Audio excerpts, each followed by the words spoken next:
The transport ship looked tiny next to the massive alien vessels floating around Nexus Prime Station.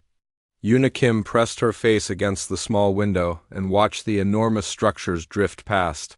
Some ships were as big as cities back on Earth, others had strange shapes that hurt her eyes to look at for too long. "First time seeing the galaxy's finest military academy?"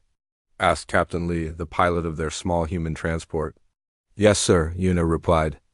She had studied pictures of Nexus Prime for months, but seeing it in person was different. The station was huge, with spinning sections and towers that stretched for kilometers. Lights blinked in patterns she didn't understand. Ships from dozens of different species came and went like busy insects. Next to her, Taewon was checking his gear for the 5th time. His military bag contained everything they were allowed to bring: basic clothes, personal items, and their Earth Military Academy textbooks. The alien students probably thought human books were primitive, but Yuna and Taewon had studied every page. "Nervous?" Yuna asked him. "A little," Taewon admitted. "We're the first humans ever accepted into the Galactic Military Academy. Everyone will be watching us." The transport ship shook slightly as it docked with the station. Captain Lee turned around in his seat. "Remember, you two represent all of humanity here. The alien species think we're just another primitive race that got lucky and found space travel. Show them what humans can really do." Yuna nodded. She had been the top student at Earth's Central Military Academy. Her teachers said she had a special gift for seeing battles in new ways. But here, surrounded by species that had been fighting wars in space for thousands of years, she wondered if her skills would mean anything. The airlock opened with a soft hiss. Cool, clean air flowed into their ship. It smelled different from Earth air, more metallic, with strange chemical traces from dozens of different species living together. Commander Thexali waited for them in the docking bay.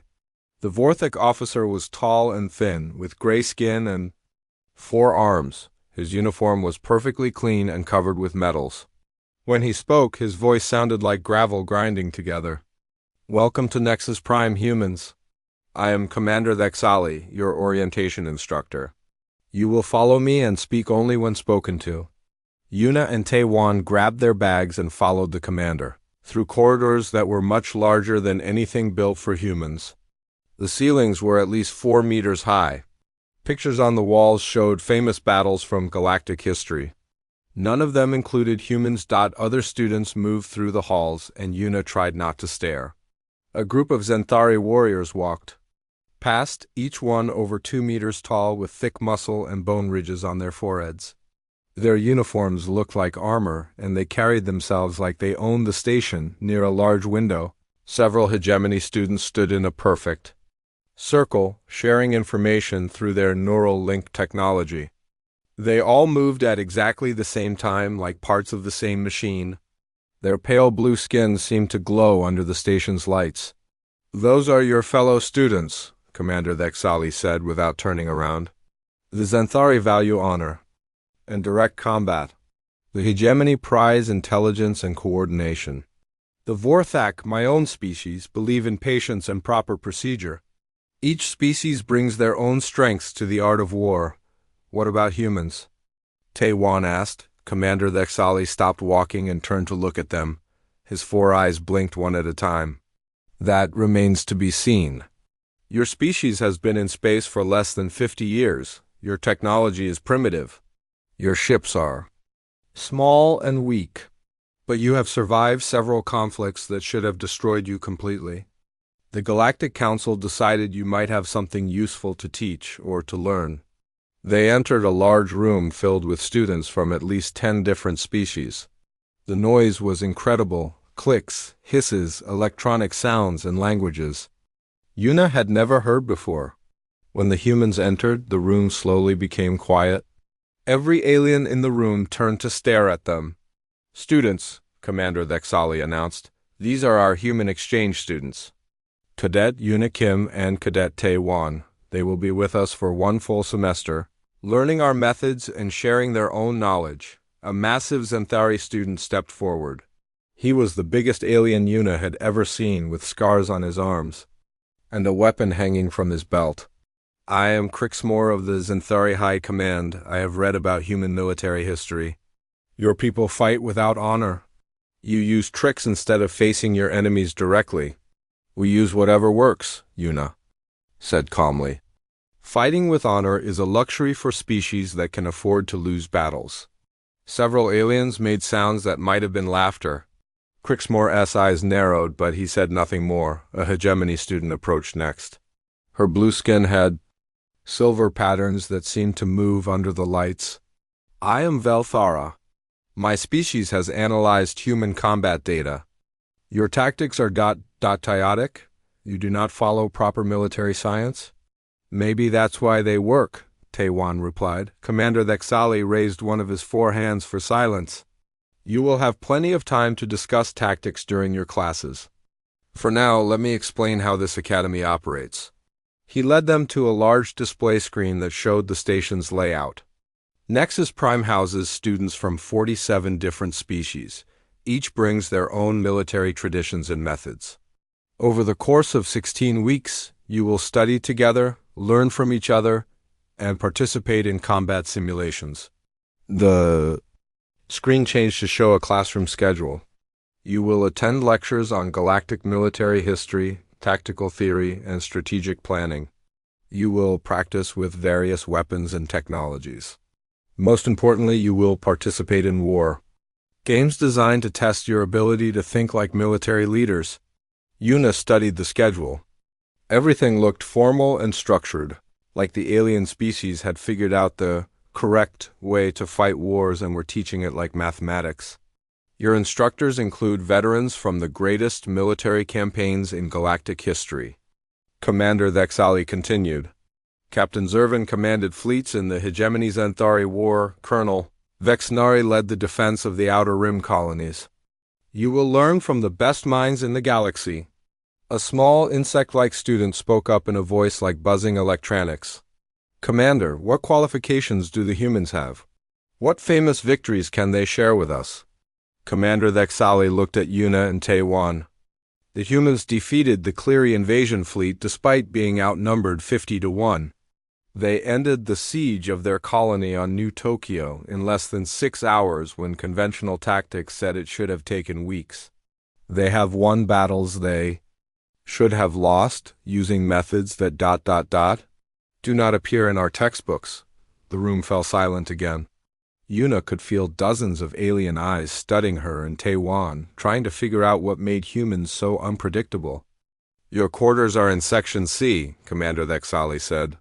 Classes begin tomorrow at 0800 Standard Time. Do not be late. As they walked toward their rooms, Taiwan whispered to Yuna, they think we're either very lucky or very stupid. Good, Yuna whispered back. Let them keep thinking that. The first week of classes felt like drinking from a fire hose. Every day brought new information about galactic military doctrine, alien technologies, and warfare methods that had been tested across hundreds of worlds.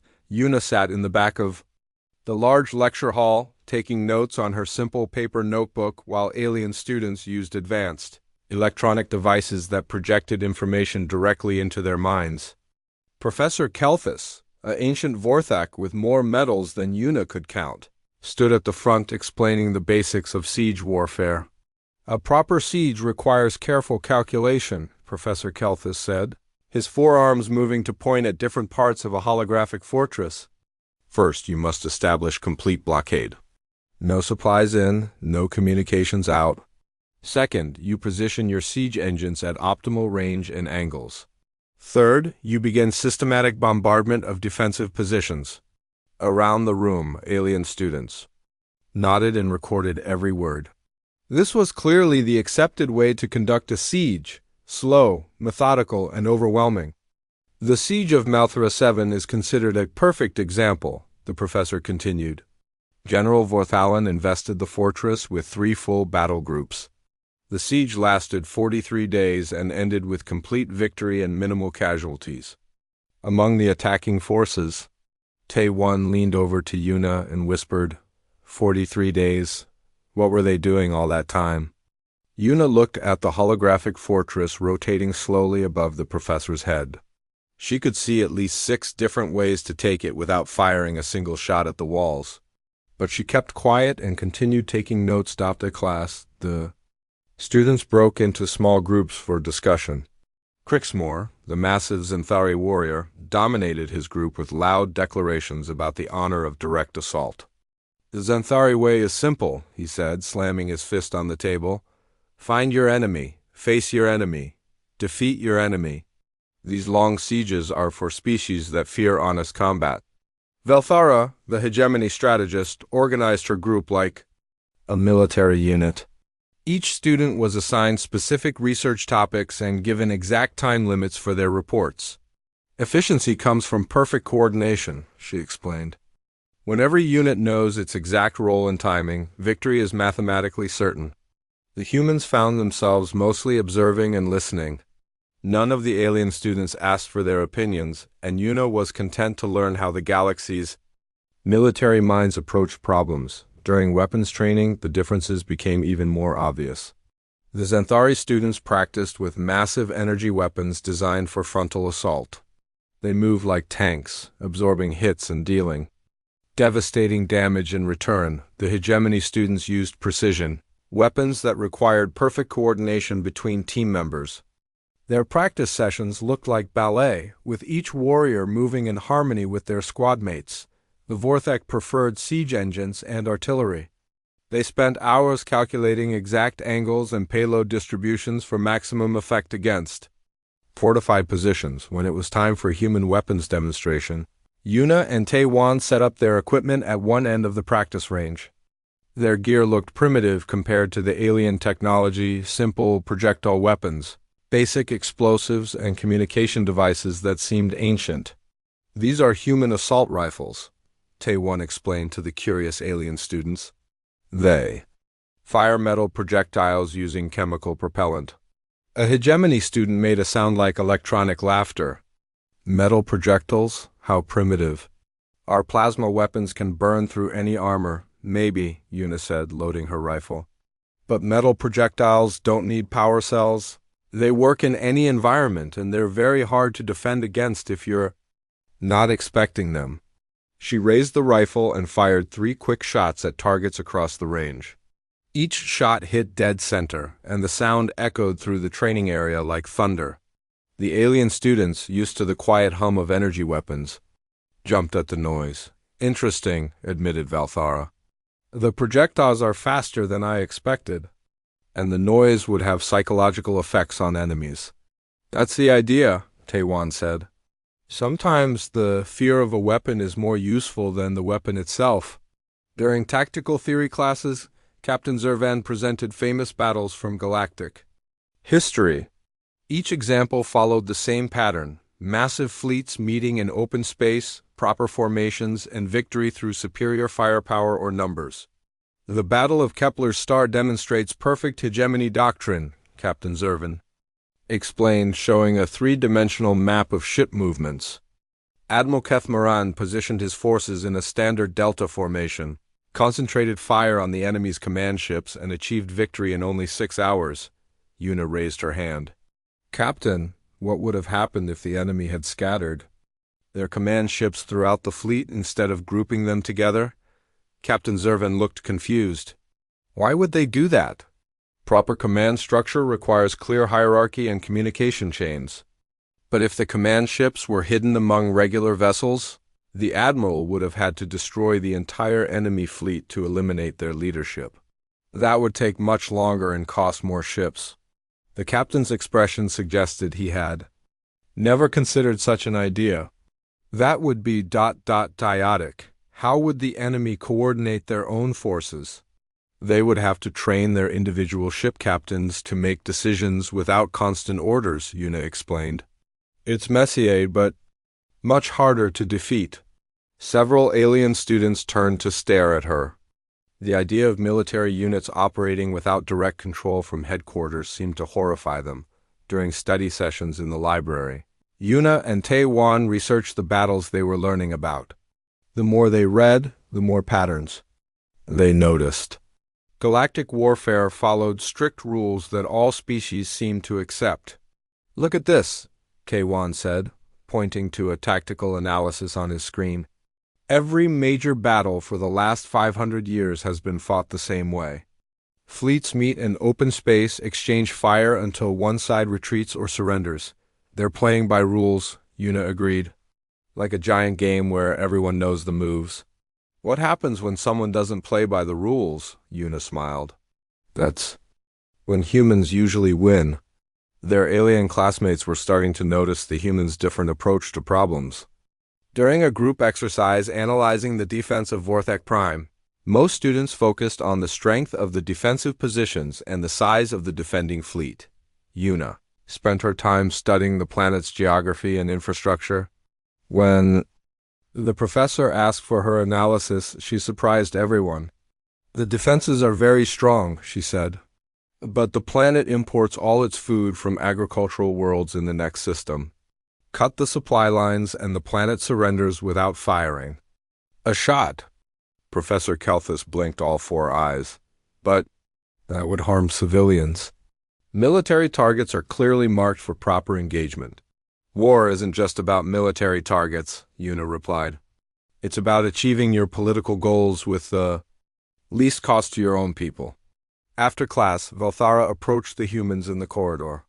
Your species thinks very strangely about warfare, she said. You ignore proper doctrine and focus on unusual factors. We focus on winning, Taewon said simply. But there are correct ways to conduct military operations, tested methods, proven strategies, proven against enemies who follow the same rules, Yuna pointed out. What happens when your enemy doesn't care about your proven strategies? Valthara was quiet for a long moment. I had not considered that possibility.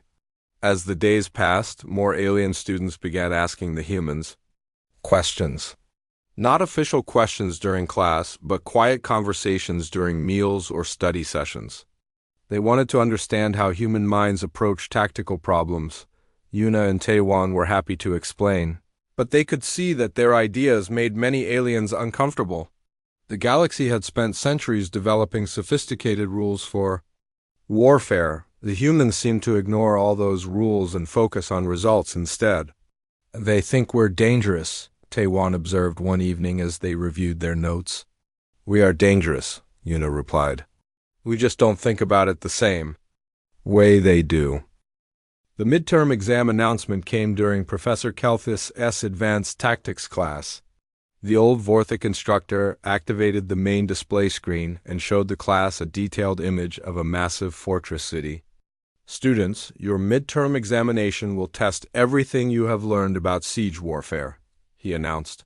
You will each conduct a simulated assault on the fortress city of Drakenth, using our advanced holographic combat simulator. The image rotated slowly, showing every angle of the imposing defensive structure. Drakenth was built into the side of a mountain, with massive walls rising nearly 200 meters high. Gun towers dotted the perimeter like metal thorns. A single, heavily fortified gate provided the only obvious entrance. Crixmore raised his hand. Professor, what forces will we command for this simulation? Each student will have access to a standard siege army, Professor Kelthus replied. 50,000 ground troops, 100 siege engines, 200 aircraft, and full orbital support. The defending force numbers 50,000 as well, but they have the advantage of prepared positions and superior defensive technology. Valthara leaned forward in her seat. What are the victory conditions? Complete capture of the fortress within reasonable time limits. The simulation records everything: casualties, resource usage, time elapsed, and tactical decisions. Your performance will be evaluated against historical examples of successful siege operations. Around the room, alien students began discussing strategy in small groups. The Zenthari talked about honor and direct assault. The hegemony students calculated optimal approach angles and firepower distribution. The Vorthak examined the fortress specifications with careful attention to defensive strongpoints. Yuna stared at the rotating image and made mental notes. The fortress was impressive, but like most alien military thinking, it followed predictable patterns. The designers had focused on stopping traditional attacks, massive armies, approaching across open ground with siege engines and artillery. "Professor," she said, raising her hand, "what additional information will be available during the simulation?" "Standard military intelligence package," he replied. "Terrain analysis, weather patterns, enemy force composition, supply line data, and communication. Intercepts. Everything a competent commander would have in a real siege situation." Taewon was sketching rapid diagrams in his notebook. Yuna could see him mapping potential approach routes and weak points that probably weren't marked on the official defensive. "Plans. How long do previous students typically take to complete this simulation?" asked a student from the insect-like Zixcari species. Professor Kelthus consulted his datapad. "The fastest successful siege was completed by Hegemony Cadet Prime Kethlin in 97 minutes, using a perfectly coordinated three-pronged assault. Most students require between 2 and 6 hours, depending on their chosen strategy and execution efficiency." "What about unsuccessful attempts?" Velthara asked. "Students who fail to capture the fortress within 8 hours are given failing grades. This has happened only 12 times in the Academy's history, usually due to poor resource management or fundamental tactical errors." The professor dismissed the class, giving them 1 week to prepare. Students scattered to the library and simulation labs to research previous siege campaigns and practice with the tactical software. Yuna and Taewon walked slowly toward the library, discussing what they had seen. "The fortress design is interesting," Taewon said. "Very traditional, high walls, strong gates, overlapping fields of fire. It's designed to stop the kind of attacks aliens expect," Yuna agreed. "Massive frontal assaults, siege engines, armies, marching across open ground." "What do you think about the intelligence package? Supply lines, communications, terrain data?" Yuna smiled. "I think it contains information the aliens don't realize they're giving us. In the library, they found detailed records of previous siege simulations.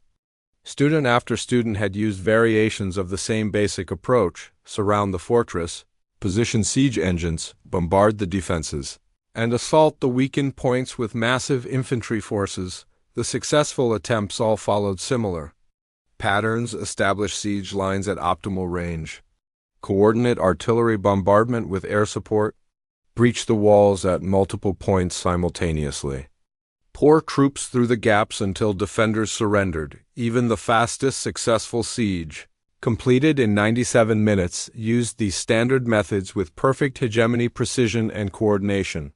"They're all fighting the same battle," Taewon observed. "The only differences are how well they execute the standard plan." "That's because they think there's only one correct way to conduct a siege," Yuna said. "Look at these evaluations. Students get points for following proper doctrine, maintaining formation integrity, and minimizing friendly casualties." "What about enemy casualties?" "They don't seem to care much about those, or about collateral damage to the fortress itself." They spent the next few days studying everything they could about siege warfare, both alien methods and human military history. The differences were striking. Alien sieges were formal affairs, like elaborate duels between armies. Both sides understood their roles and played by established rules. The attackers surrounded the fortress and began systematic bombardment. The defenders held their positions and fought back with prepared defensive systems. Eventually, one side gained enough advantage to force surrender. Human sieges were messier and more varied. Sometimes human armies did use traditional methods, but just as often they found unexpected ways to achieve victory. Cutting supply lines, bribing defenders, attacking during storms or religious festivals, tunneling under walls, or simply finding gates that nobody thought to guard properly. "The aliens fight wars like sports," Taewon said. "Everyone knows the rules, and victory goes to whoever plays better." "Humans fight wars like survival," Yuna replied. "We use whatever works." 3 days before the exam, they visited the simulation laboratory to familiarize themselves with the equipment. The room contained dozens of holographic projection systems that could create incredibly detailed battle environments. Instructor Valkyrie, a middle-aged hegemony officer, showed them how to operate the controls. The simulator can recreate any battlefield conditions with perfect accuracy, she explained. Weather, terrain, lighting, even gravity variations if you're fighting on different planets. The control interface was complex, with hundreds of options for commanding troops, vehicles, and aircraft. Alien students typically spent hours learning to use all the available systems. Can the simulation include non-standard variables? Yuna asked. What do you mean by non-standard? Equipment failures, communication breakdowns, units acting independently, unexpected terrain features? Instructor Valkyrie looked confused. Why would you want such complications? The simulator is designed to test tactical skill, not random chance. Because real battles include random chance, Taewon pointed out. Weapons jam, soldiers get scared, weather changes unexpectedly. Our military doctrine accounts for such possibilities through proper planning and redundant systems. The instructor replied, a competent commander should not need to rely on enemy mistakes or random luck. Yuna and Taewon exchanged glances. The aliens had created simulation systems that were too perfect, too predictable. They removed all the chaos and uncertainty that made real warfare so dangerous. On the day before the exam, students gathered in small groups for final preparation sessions. The atmosphere was tense, with everyone reviewing their chosen strategies and checking simulation procedures. Crixmore announced his plan to anyone who would listen. I will lead the assault personally, he declared. Xanthari warriors do not hide behind siege engines. We face our enemies with honor and courage. Velthara organized her study group with mathematical precision. Optimal approach vectors have been calculated, she reported. Coordinated artillery barrage will commence at exactly 17 strategic points, followed by simultaneous infantry assault through predicted breach locations. The Vorthix students discussed patient, methodical approaches that would slowly wear down the defenders through superior firepower and careful positioning. Only the humans seemed relaxed. While their alien classmates memorized complex tactical procedures, Yuna and Taewon spent the evening walking around the station's observation decks, looking out at the stars and talking about completely unrelated topics. Nervous? Taewon asked, as they watched a transport ship dock at the station. Not really, Yuna replied. I know what I'm going to do. The 9-minute plan or the 3-hour plan. Depends on how they ask the question. The next morning, students filed into the simulation laboratory for their exams. Each would take their turn at the controls while the others watched and learned. Instructor Valkyrie called names in alphabetical order, which meant the humans would go near the end. They spent the morning watching their alien classmates attempt the siege of Drakenth. Every simulation followed similar patterns, with minor variations in timing and force distribution.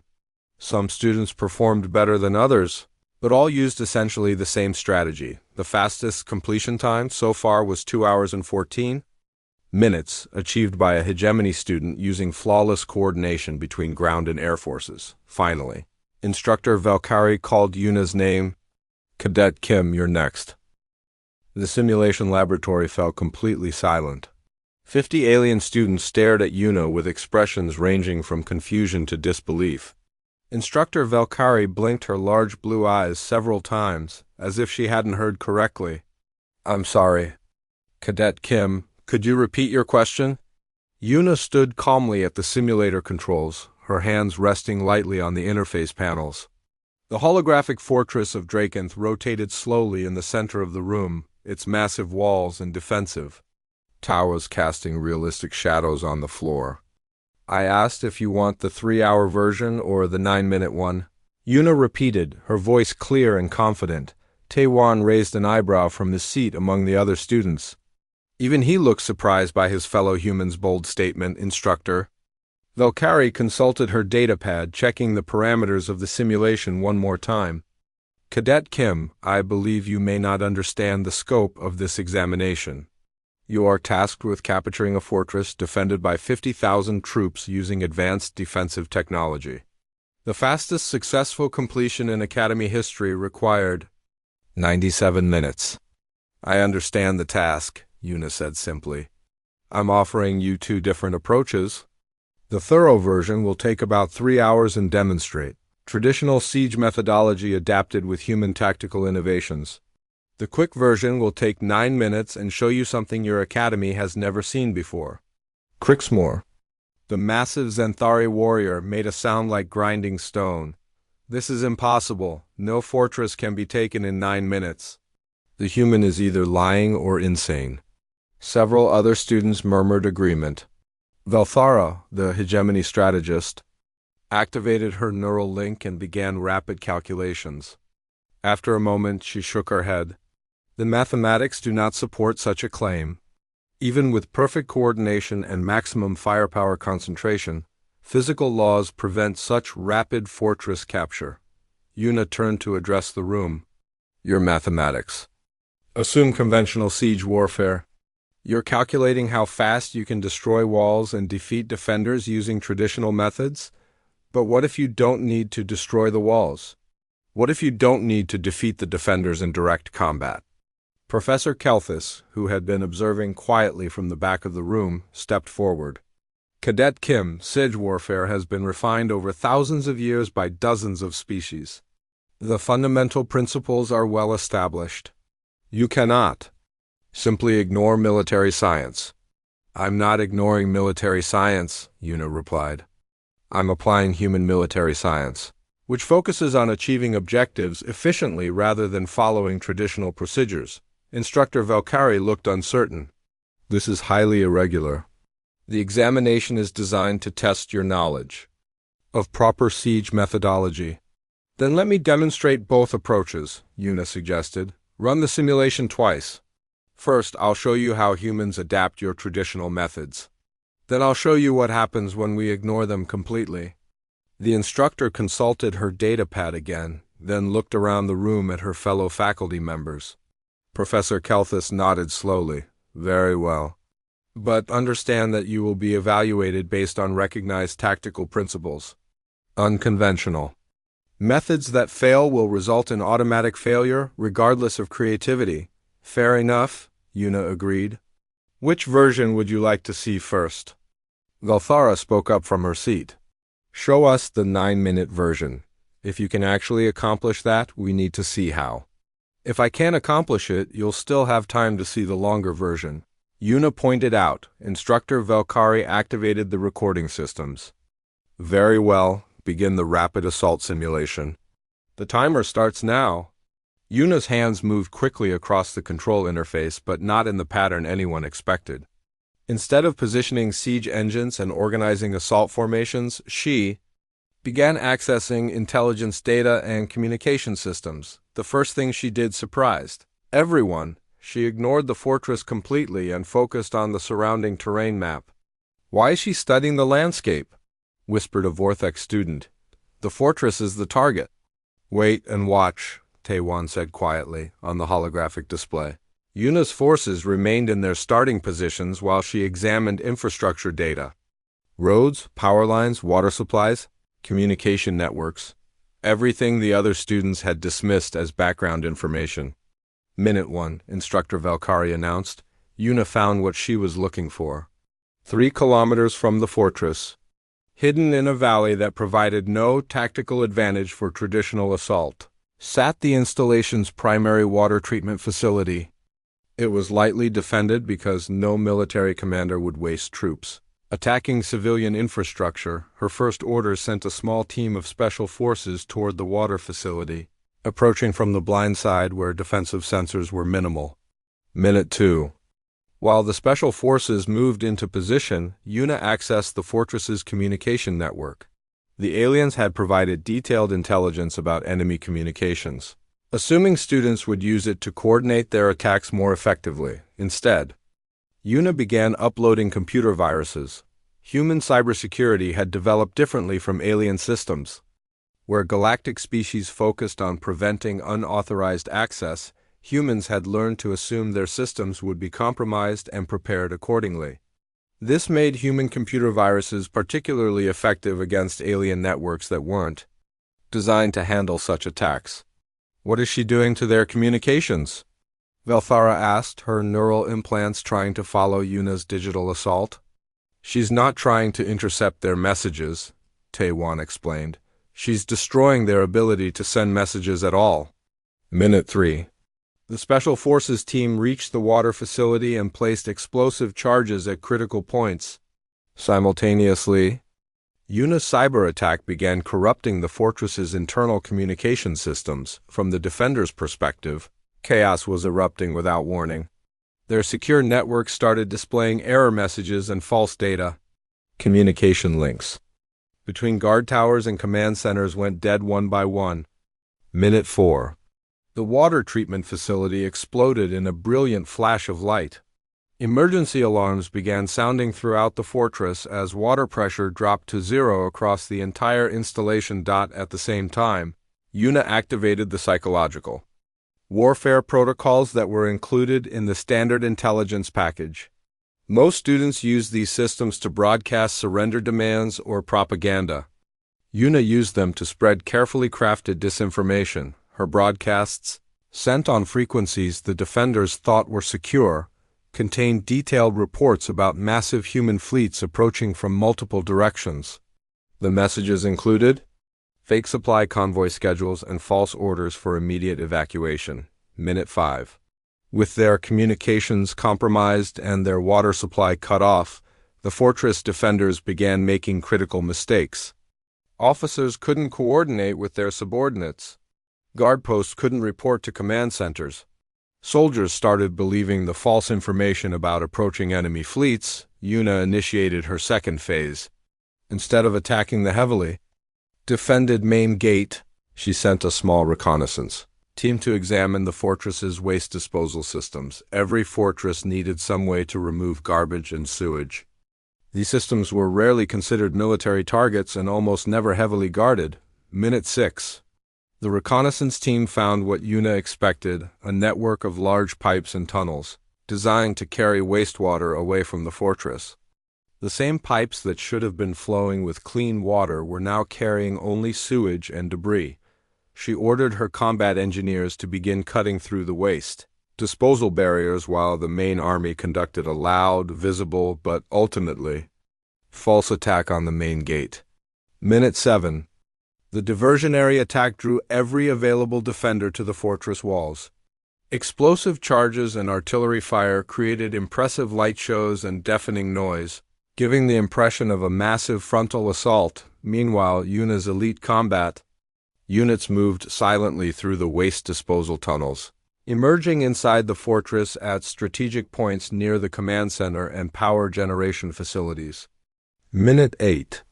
With enemy forces inside their supposedly impregnable walls and their communication systems failing and their water supply gone, and false reports of massive enemy fleets approaching, the fortress defenders reached their breaking point. The garrison commander, unable to contact his superiors or coordinate his forces, and believing he was facing overwhelming odds, activated the emergency surrender protocols.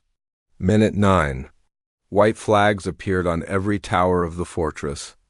The simulation registered complete capture with minimal casualties to the attacking forces. Yuna stepped back from the control interface and turned to face the stunned silence of the classroom. Total attacking casualties, 187. She announced. Fortress infrastructure, mostly intact and immediately usable. Enemy morale, completely broken. Mission time, 8 minutes and 43 seconds. The room remained dead quiet for nearly a full minute. Alien students stared at the simulation results displayed on their screens, checking and rechecking the data as if there must be some error. Instructor Valkyrie ran the results through her computer 3 times before speaking. The simulation shows complete success, all victory conditions met. Fortress captured, resistance eliminated. Krixmore stood up so quickly. The simulation reset, and the fortress of Drakenth materialized once again in the center of the laboratory. This time, every alien student leaned forward in their seats, eager to see how the human would approach the siege using conventional methods. For this demonstration, Yuna announced, I'll use traditional siege warfare adapted with human tactical innovations. This will take approximately 3 hours and show you how we integrate your established methods with our own military. Philosophy. Instructor Valkyrie activated the recording systems again. Begin when ready, Cadet Kim. Yuna started this simulation differently, taking several minutes to study all available intelligence data in detail. Unlike the rapid assault, she carefully examined terrain features, weather patterns, enemy force dispositions, and supply line information. First phase, reconnaissance and intelligence gathering, she explained to the watching students. Humans always begin by understanding everything possible about the battlefield, the enemy, and our own capabilities. On the holographic display, her forces deployed in a wide semicircle around the fortress, but not in the tight siege lines that alien doctrine recommended. Instead, small teams spread across the landscape, gathering information and establishing observation posts. Why is she positioning forces so far from the fortress? Asked a Vorthok student. Standard siege doctrine requires close investment to prevent enemy resupply. Patience, Professor Kelthus said, though he looked equally puzzled by the unconventional positioning. Over the next 30 minutes, Yuna's reconnaissance teams mapped every detail of the fortress and surrounding area. They identified patrol patterns, communication schedules, supply deliveries, and even shift changes among the defenders. Human military doctrine emphasizes intelligence preparation of the battlefield. Tae-Wan explained to curious alien students. We believe that understanding your enemy completely is more valuable than having superior firepower. During this phase, Yuna also deployed advanced human sensors that the aliens hadn't seen before. Tiny drones that could provide detailed surveillance without being detected by conventional security systems. Those surveillance devices are quite small, observed Velthara. How do they avoid defensive sensors? They're designed to mimic local wildlife, Yuna explained without taking her eyes off the controls. Your sensors are calibrated to detect military technology, not birds and insects. The reconnaissance phase revealed several things that standard alien intelligence had missed. The fortress's defensive systems had regular maintenance cycles that created temporary blind spots. Guard rotations followed predictable patterns. Most importantly, the defenders were trained to respond to conventional siege tactics, not the mixture of approaches Yuna was planning. Phase 2, preparing the battlefield, Yuna announced. Instead of immediately positioning siege engines, she began what she called environmental manipulation. Her forces started small projects around the fortress that seemed unrelated to military objectives. Engineer teams began diverting streams to create muddy areas near the fortress walls. Other units set controlled fires in nearby forests to create smoke that would drift toward the defensive positions during certain wind conditions. Still others planted false radio beacons that would confuse enemy communication systems. What is the purpose of these activities? Asked Crixmore. They do not directly damage the fortress or its defenders. They change the conditions under which the battle will be fought, Yuna replied. When the actual assault begins, we want every possible advantage working in our favor. An hour into the simulation, Yuna finally began deploying siege engines, but not in the standard formations. Human artillery positioned itself to take advantage of the terrain modifications her engineers had made. Guns placed in seemingly inferior positions suddenly had clear lines of sight due to the controlled fires. Mud around the fortress walls would slow defender counterattacks. Phase 3, psychological operations, Yuna continued, unlike the crude disinformation campaign from her rapid assault. This psychological warfare was subtle and sophisticated. Her forces began broadcasting realistic-sounding radio traffic that suggested much larger armies approaching from multiple directions. They created fake supply convoys that defenders could observe at long distance. They even staged apparent troop movements that made the actual siege force appear larger than it really was. This is quite elaborate, admitted Professor Kelthus. But psychological warfare has limited effectiveness against properly trained military forces. Against individual soldiers, yes, Yuna agreed. But military organizations are made up of people, and people have natural reactions to uncertainty and fear. The psychological pressure began showing effects after several hours. Defender communications intercepted by Yuna's surveillance teams revealed growing anxiety among garrison troops. Officers spent increasing amounts of time trying to verify reports of approaching enemy forces instead of focusing on immediate defensive preparations. Phase 4 Systematic Pressure, Una announced as the simulation entered its third hour. Now she began the actual siege, but with important differences from standard alien doctrine. Instead of massive bombardments designed to destroy fortress walls, her artillery conducted precise strikes targeting specific defensive systems. Human engineering teams, supported by those tiny surveillance drones, had identified exact locations of power generators, communication centers, and weapon control systems. Rather than trying to knock down walls, Una disabled the technology that made those walls effective. "Interesting approach," observed Valthara. "You're attacking the fortress's capabilities rather than its physical structure." "Destroying walls creates rubble that defenders can use for cover," Una explained. "Disabling their electronics leaves them unable to coordinate defense effectively." The precision strikes were coordinated with continued psychological pressure and environmental manipulation. Smoke from the controlled fires drifted across defensive positions exactly when human artillery needed to mask their firing positions. Muddy terrain slowed defender movement just as human assault teams needed to advance. Phase 5 Multiple Simultaneous Attacks, Una continued. Instead of the standard alien practice of concentrating forces for a single massive assault, Una launched coordinated attacks at 6 different points around the fortress perimeter. None of these attacks was strong enough to succeed independently, but together they forced defenders to split their attention and resources. "This appears inefficient," commented a hegemony student. "Concentrating maximum force at the weakest point should be more effective." "Only if you can identify the weakest point correctly," Taewon replied. "What if the apparent weak point is actually a trap? What if the defenders are strongest exactly where they appear weakest?" The multiple attacks revealed the true defensive capabilities of the fortress.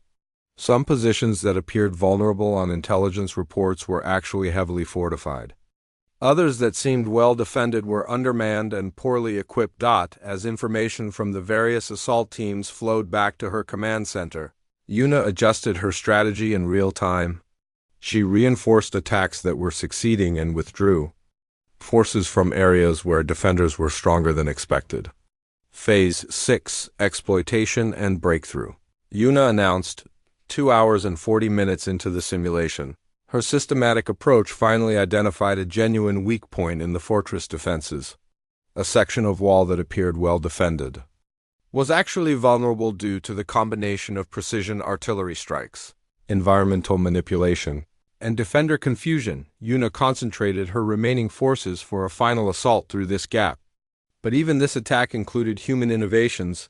Assault teams used personal electronics warfare devices to jam defender communications at close range, while combat engineers deployed portable bridges to cross the muddy terrain they had created. Earlier, the breakthrough succeeded and human forces poured into the fortress. But instead of engaging in costly room-to-room fighting, they immediately moved to capture key facilities, command centers, power plants, and communication hubs. "Fortress captured," Instructor Valkyrie announced. Total time, 2 hours, 51 minutes. Una stepped back from the controls and faced the silent classroom. Total attacking casualties, 312. Fortress infrastructure, completely intact and fully operational. Enemy casualties, minimal, mostly among command personnel. The alien students stared at the simulation results.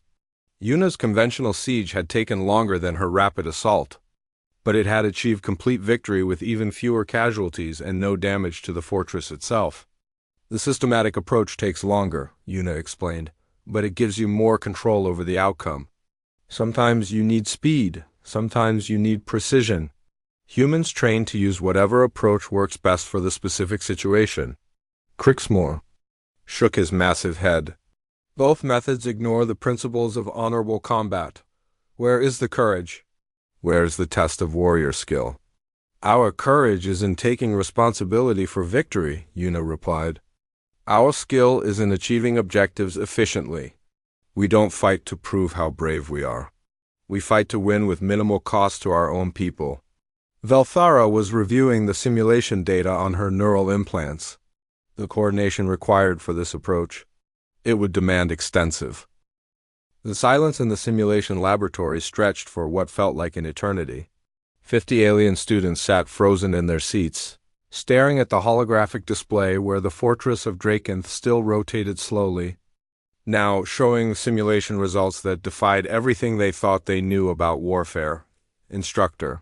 Valkyrie broke the silence first, her voice barely above a whisper. The data confirms complete success. Both simulations achieved. Total victory conditions. Professor Kalthus moved closer to examine the control interface, his forearms working frantically to review the recorded information. The tactical decisions, the resource allocation, the timing. He paused, all four eyes blinking in sequence. None of this follows established doctrine. Crixmore, the massive Xanthari warrior, stood abruptly. His chair scraped against the floor with a harsh grinding sound that made several smaller students flinch. This is not warfare, he declared, his voice echoing through the laboratory. This is this is trickery, deception. Where is the honor in attacking water supplies? Where is the courage in hiding in waste tunnels? Yuna turned to face him calmly. Honor doesn't protect your soldiers when they're dying. Courage doesn't help you win battles when your strategy is flawed. But there are rules. Crixmore's hands clenched into fists. Proper ways to conduct military operations. You cannot simply ignore thousands of years of proven tactical doctrine. Why not? Taewan asked from his seat. If the rules don't work, why should we follow them? Velthara, the hegemony strategist, had been silent throughout this exchange, her neural implants working furiously to process what she had witnessed. Finally she spoke, her voice carrying a note of uncertainty that was unusual for her species. The cyber warfare techniques, she said slowly. Our defensive systems should have prevented such intrusion. Our networks are designed by the finest hegemony programmers with multiple layers of security protocols.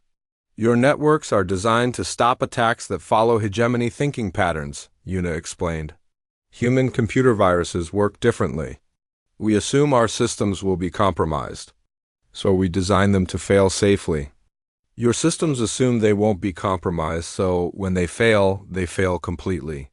A small Zixkari student raised one of her insect-like arms, but the false intelligence broadcasts, spreading disinformation to enemy forces. Is that not a violation of the Galactic Convention on Information Warfare? Instructor Valkyrie consulted her datapad quickly. Actually, psychological operations are permitted under standard rules of engagement. The techniques Cadet Kim used are unconventional but not illegal. Unconventional is putting it mildly, muttered a Vorthux student. Attacking waste disposal systems, using civilian infrastructure as military targets? I didn't attack civilians, Yuna pointed out. I attacked the infrastructure that supported military operations. The water treatment facility was a military asset because the fortress depended on it.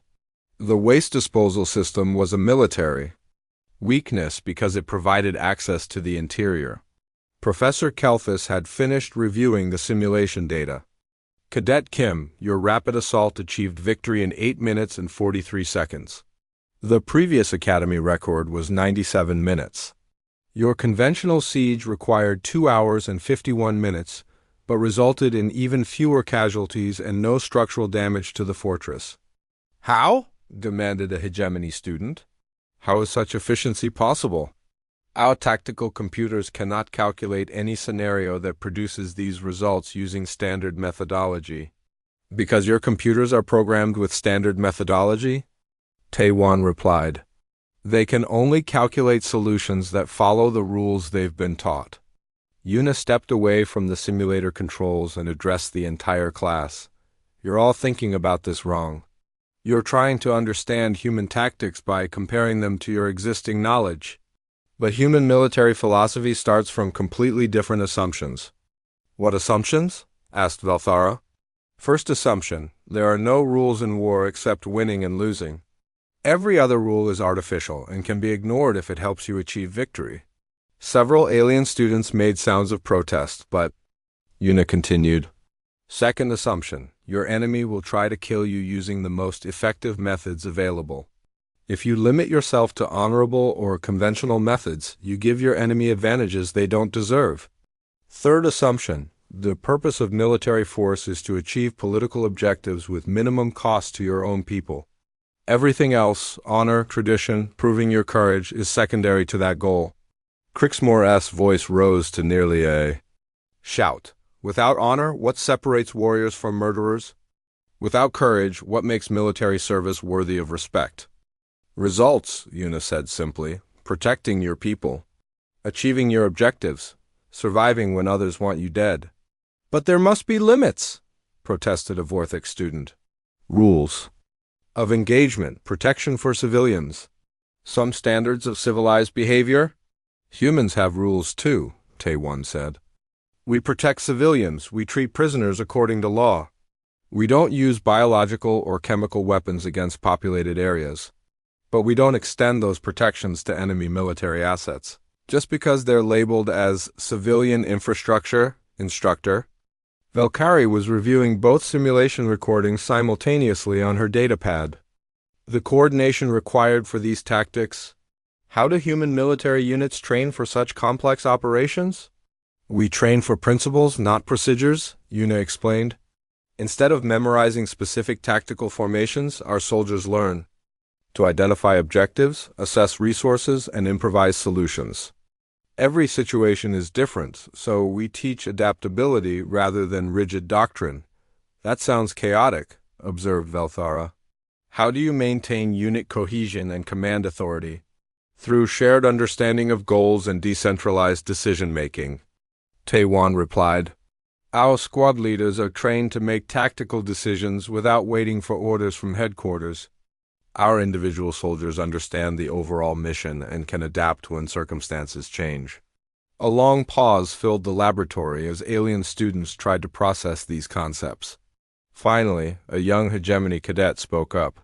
Cadet Kim, in your rapid assault simulation, what would have happened if the defenders had detected your cyber attacks early and stopped them? I would have switched to a different approach, Yuna replied. The cyber attack was one option among many.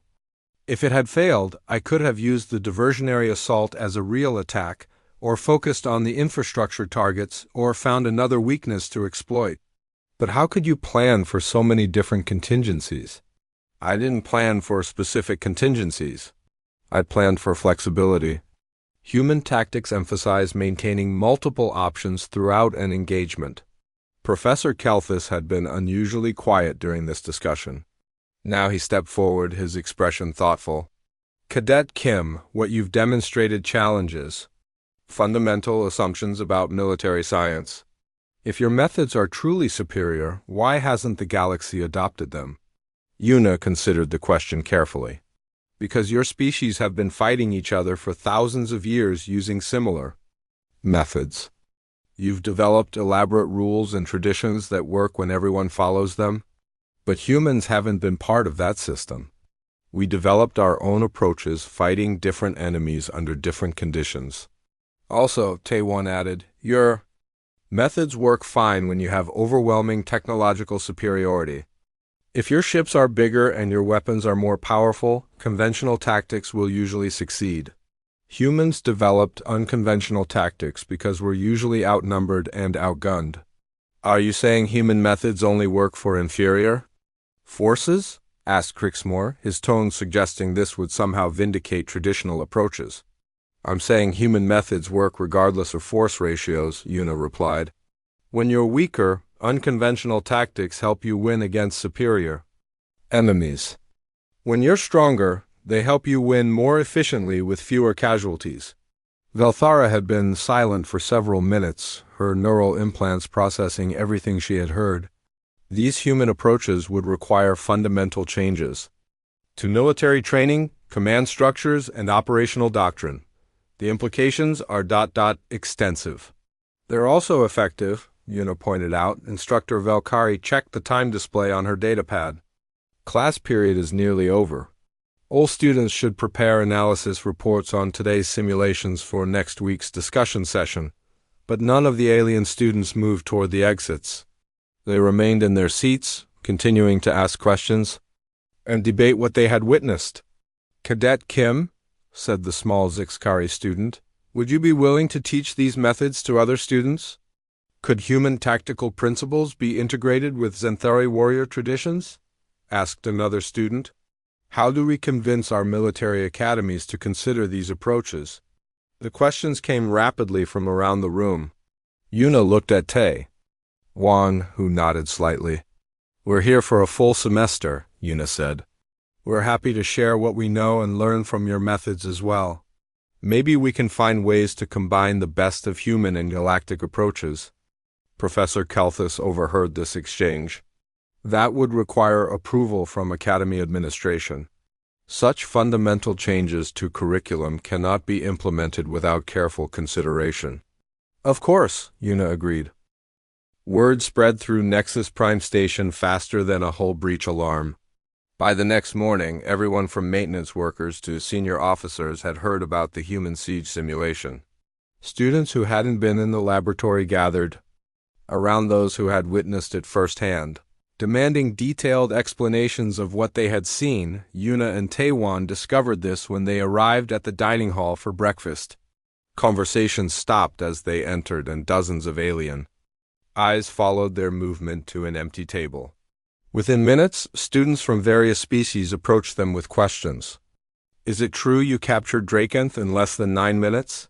asked a crystalline student, her voice chiming like musical glass. "We heard you attacked through the sewage system," said a Vorthak cadet, his tone suggesting this was either brilliant or disgusting. "My species wants to know if human cyber warfare could penetrate hegemony command networks," whispered a small, nervous-looking alien whose species Yuna didn't recognize. Tae-Wan held up his hands for quiet. "Yes, the simulation succeeded, yes. We used unconventional methods. And yes, we're willing to discuss them with anyone interested in learning." This announcement triggered an immediate response. Students began pulling chairs over to the human table, creating an impromptu lecture session in the middle of the dining hall. Velthara arrived with a group of hegemony students, all carrying datapads and looking serious. "Cadet Kim, we've been analyzing the recorded data from your simulations. Several of your tactical decisions appear to violate basic strategic principles." "Which principles?" Yuna asked, genuinely curious. "Concentration of force," Velthara replied. Consulting her notes, "Your multiple simultaneous attacks divided your strength instead of massing it at the enemy's weakest point." "But how do you know which point is weakest?" Yuna countered. "What if the apparent weak point is actually a trap? What if the enemy is strongest exactly where they appear vulnerable?" A Zenthari student named Rakhtar leaned forward. "In honorable combat, both sides present their full strength. The stronger warrior wins through superior skill and courage." That works when both sides agree to fight that way," Tae-Wan said. "But what if your enemy doesn't agree? What if they use deception, misdirection, and psychological warfare? Then they are cowards without honor," Rakhtar declared. "They're also probably going to win," Yuna pointed out. Before anyone could respond, Commander Thexali approached their table. The tall Vorthik officer looked stern, and conversations around the dining hall quickly died down.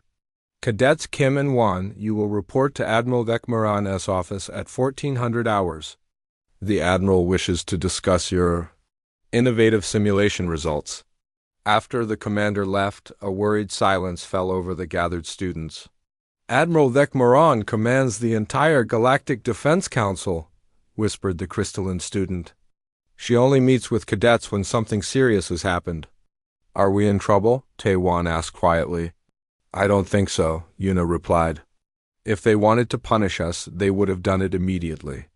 If the Admiral wants to talk, it's probably because our demonstration raised questions she needs answered."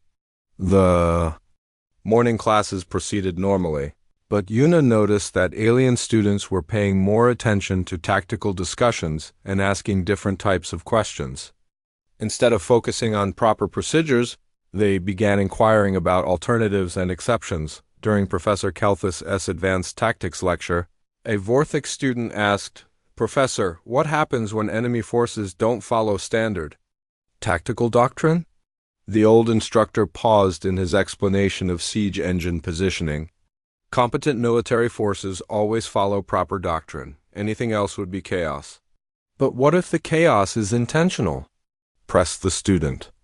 What if unpredictability is part of the enemy strategy? Professor Kalthus looked uncomfortable. Such methods are unreliable. Military science has proven the superiority of systematic approaches. Una raised her hand. Professor, human? Military history includes many examples of systematic forces defeated by unsystematic ones. Sometimes chaos is more effective than order. That is an interesting perspective, Cadet Kim. Perhaps you could provide specific examples for class. Discussion? The Battle of Terra Nova, Una replied immediately. Human colonists used guerrilla tactics to defeat a much larger, better-equipped Cleary invasion force. The Cleary followed standard doctrine, establishing siege lines and conducting systematic attacks. The humans ignored those rules completely, attacking supply lines, sabotaging equipment, and disappearing before the Cleary could respond effectively.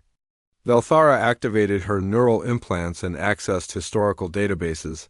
I find records of this engagement. The Cleary force was indeed larger and technologically superior. However, the records indicate they withdrew due to logistical difficulties. Not military defeat. Logistical difficulties caused by human attacks on their supply lines, Taewon clarified. The humans made it impossible for the Cleary to maintain their systematic approach. Eventually, the cost of occupation exceeded the value of conquest. But that's not really military victory, protested Rakhtar. It's economic pressure. Victory is victory, Una said simply. The humans achieved their political objective. Removal of enemy forces from their territory. How they achieved it is less important than the fact that they succeeded. Professor Kalthus cleared his throat. This discussion raises important theoretical questions. However, we must focus on practical applications of established doctrine. But the questions continued throughout the morning. Students who had never challenged traditional methods were suddenly asking about alternatives, exceptions, and unconventional approaches. At 1400 hours exactly, Una and Taewon presented themselves at Admiral Lekmaran's office. The reception area was intimidating, with battle flags from dozens of campaigns and holographic displays showing current fleet positions throughout the galaxy. The Admiral's aide, a efficient-looking hegemony officer, gestured toward a pair of chairs. The Admiral will see you momentarily. Please be seated. Admiral Lekmaran was a Vorthak like Commander Thexali, but older and with more scars. Her uniform displayed so many medals and ribbons that Una wondered how she could move effectively. When she spoke, her voice carried absolute authority. Cadets, I have reviewed the recordings of your simulation exercises. Your methods are unprecedented. Thank you, Admiral, Una replied, unsure whether this was praise or criticism. I did not say they were good, Cadet. I said they were unprecedented. Your rapid assault simulation has raised concerns among several faculty members. Admiral Lekmaran activated a holographic display showing key moments from Una's 9-minute siege. This cyber warfare technique, could similar methods be used against Galactic Defense Council networks? Una and Taewon exchanged glances. This was the question they had been expecting. Honestly, Admiral, I don't know, Una replied. Human computer systems are designed differently from yours. Our viruses work against your networks because they're not programmed to handle our approaches. But your cybersecurity specialists could probably develop countermeasures if they studied human methods. Could human specialists develop more advanced attack methods if they studied our defensive systems? Probably, Taewon admitted. Cybersecurity is an ongoing competition between attackers and defenders. Each side constantly develops new techniques to counter the other side's improvements. Admiral Lekmaran nodded slowly. Your conventional siege simulation lasted nearly 3 hours but achieved complete success with minimal casualties. How Did you coordinate such complex operations without the rigid command structures our forces require? Human military training emphasizes mission-type orders, Yuna explained. Instead of telling units exactly what to do, commanders explain what needs to be accomplished and allow subordinates to determine how to achieve those objectives. That sounds dangerously chaotic. It can be, Taewon agreed. But it also allows rapid adaptation when situations change unexpectedly. If communication breaks down or commanders are killed, human units can continue operating effectively. The Admiral was silent for several minutes, reviewing data on her personal display. Finally, she looked directly at both humans. Cadets, your demonstration has created considerable discussion among Academy faculty and Galactic Defense Council leadership. Some officers believe human methods represent valuable innovations that should be studied and potentially integrated into galactic doctrine. And others? Yuna asked. Others believe human methods are unpredictable and potentially destabilizing. They worry that widespread adoption of such techniques could undermine the established military conventions that have maintained relative peace between galactic species. Admiral Vekmaran stood and walked to the large window overlooking the station's central hub. For centuries, galactic warfare has followed predictable patterns. All species understand the rules. Conflicts are resolved through established procedures with minimal long-term disruption. Your methods ignore those rules completely.